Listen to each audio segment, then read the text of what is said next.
Hello guys, আসসালামু আলাইকুম। এই ভিডিওতে আমি আপনাদেরকে মাল্টি সকেট বা 8 পিন সকেট কানেকশন করে দেখাবো। এই মাল্টি সকেটগুলো আমরা বেশিরভাগ ফ্রিজ বা রাইস কুকারে ব্যবহার করে থাকি। এই সকেটগুলো 1 থেকে 150 টাকা বাজারে পেয়ে যাবেন। অনেকে কানেকশনগুলো জানতে চেয়েছেন, তাই এই ভিডিওতে আমি আপনাদেরকে কানেকশনগুলো করে দেখাবো। এই সকেটটির কানেকশন দেখতে খুব সহজ মনে হলেও একটি ভুলের কারণে ভয়ানক ক্ষতি হতে পারে, তাই কানেকশনটি ভালোভাবে দেখে নেবেন। এখানে পাওয়ার ইনপুটের জন্য আমি একটি 2 পিন প্লাগ কানেক্ট করব।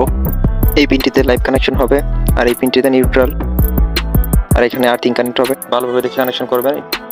কানেকশনগুলো খুব সুন্দর করে মার্ক করা আছে।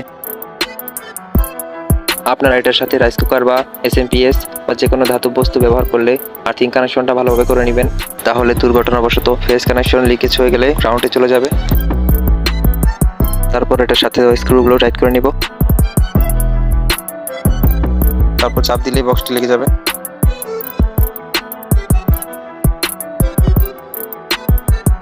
এখানে পাওয়ার ইন্ডিকেটর অন হয়ে গেছে। এবার 100 ওয়াটের বাতি খুব সহজে